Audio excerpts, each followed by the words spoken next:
Exodus 7:15b. V'nitzavta likrato al sofat hayaor. V'hamateh asher nefach lenachash tikach b'yadecha. In this context, the Lord is telling Moses to go to Pharaoh in the morning when he comes out to the waters. And we continue, and you will take your stand to call him, that is, to call Pharaoh, upon the edge of the Nile. And the staff, which was turned into a serpent, you will take in your hand. V'nitzavta. Now, we see two of the root letters showing here, tzare and beit. And we do notice there is a dagesh in tzare. This tells us we're looking at a pei nun verb, natzav, to take a stand, and the nun assimilates as it often would. Now we have here in the prefix nun,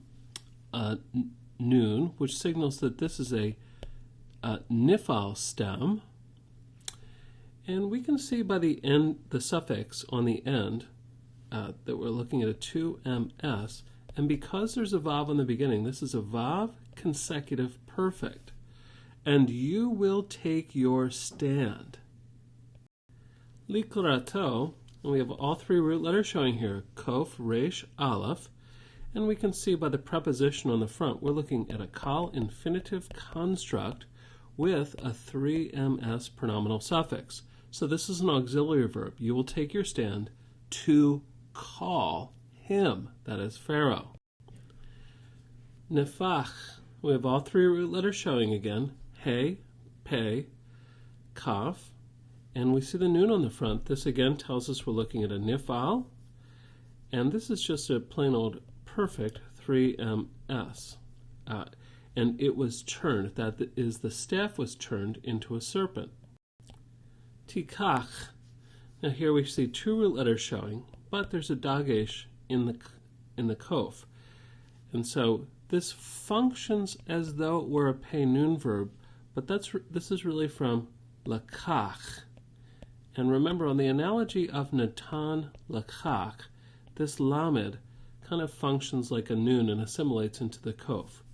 So we can see by the prefix pronoun that we're looking at a kal, imperfect, 2ms. And you will take. So just two very small observations here. First of all, notice here that we have the word serpent, nachash. And so this is kind of telling us what was meant by the tanin, the sea serpent, is really here just called a serpent. And then the second thing to observe is just notice all of the detail that the Lord puts into this instruction. So the actual confrontation of Pharaoh is very important to put the theological significance onto these terrors that the Lord is going to do.